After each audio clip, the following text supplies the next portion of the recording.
বহরমপুরে পাইকারি সবজি বাজারে হানা টাস্ক ফোর্সের। শুক্রবার সকাল 6টায় বহরমপুরের নতুন বাজার এলাকায় পাইকারি বাজারে হঠাৎ হানা দেয় টাস্ক ফোর্সের সদস্যরা। বহরমপুর সদর মহকুমা শাসক শুভঙ্কর রায়ের নেতৃত্বে টাস্ক ফোর্সের সদস্যরা ঘুরে দেখলেন পাইকারি বাজার। দোকানে দোকানে সরেজমিনে খোঁজ নিলেন সবজি থেকে আনাজপাতির দামের। কথা বললেন বিক্রেতাদের সঙ্গে। আলু, পেঁয়াজ থেকে টমেটো বিক্রি হচ্ছে কেমন দামে, কালোবাজারি হচ্ছে না তো, দেখলেন খতিয়ে। যাচাই করলেন গুণগত মানও। টাস্ক ফোর্সের সদস্যরা দোকানে ঢুকে দেখলেন বেআইনিভাবে মজুতদারি হচ্ছে না তো। আমরা বেসিক্যালি আজকে তো এটা আপনারা জানেন যেটা পাইকারি বাজার। এখানে ওই পাইকারি কি রেট আছে না আছে সেগুলো দেখার জন্য, বিশেষ করে আলু, পেঁয়াজ বা আর অন্যান্য শাকসবজি, সেটা দেখার জন্যই আমরা আমাদের যে সাব ডিভিশনাল টাস্ক ফোর্স আছে তার যারা সদস্যরা আমরা আছি, আমরা প্রত্যেকে দেখলাম ঘুরে। মোটামুটি গত বছরের তুলনায় এই বছর দাম একটু কম আছে। আমরা গত বছরও আপনারা জানেন আমরা বেরিয়েছিলাম, তো সেই তুলনায় এবছর একটু কম আছে।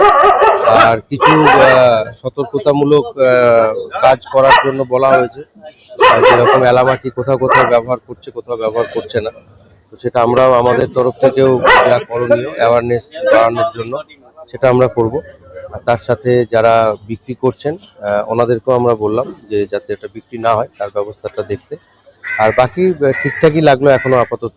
ব্যবসায়ীদের দাবি, আলু, পেঁয়াজ কোথা থেকে নিয়ে আসা হচ্ছে, কি দামে বিক্রি হচ্ছে তার খোঁজ খবর নিয়েছেন টাস্ক ফোর্সের সদস্যরা। পাশাপাশি আলুতে রং ব্যবহার নিয়ে ব্যবসায়ীদের সচেতন করা হয়েছে। ওনারাই বাজার দর জানতে আসছিল, আমরা কি দামে বিক্রি করছি না বিক্রি করছি এগুলো জানতে আসছিল। কেন এরকম দাম কম, কেন গত বছর তো এত ছিল। বললাম আমরা শুনেছি স্যার যে বাংলাদেশ যাচ্ছে না, সেই কারণে পেঁয়াজ এখানে ট্যাপ ধরেছে। আর সুখসাগর এবার ভালো ফলন আছে, সুখসাগর এখনো প্রচুর পেঁয়াজ আছে, এই জন্য দাম কম। এরকম দাম চলছে পাইকারি বাজারে? হ্যাঁ, আমাদের পাইকারির নিচে হলো 17 টাকা আর উপর হলো 23 টাকা। বললাম আমাদের বরাবরই আমরা এই বাইরের পেঁয়াজেই চলি, লোকাল পেঁয়াজ। আমাদের নাসিক থেকে আছে, নগর থেকে আছে, পার্নেট থেকে আছে, সব মহারাষ্ট্র।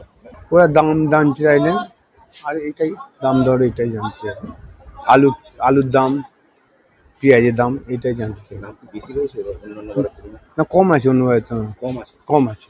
না, ওরা একটা রঙের জন্য ওরা একটা নির্দেশ দিয়েছেন, যেটা রং দেওয়া হচ্ছে ওটার জন্য একটা নির্দেশ দিয়েছেন। ওটা রংটা যেন না দেওয়া হয় এই জন্য একটা নির্দেশ দিয়েছেন। রংটা দেওয়া হয় কেন? আলুটা দেখতে ভালো লাগে, ওই জন্য রংটা দেওয়া হয়। এসটিও জানিয়েছেন, পাইকারি বাজারে অভিযান চললেও আগামী দিনে জেলার বিভিন্ন ব্লকে ব্লকে নজরদারি চলবে। খুচরো বাজারেও তাদের নজর রয়েছে।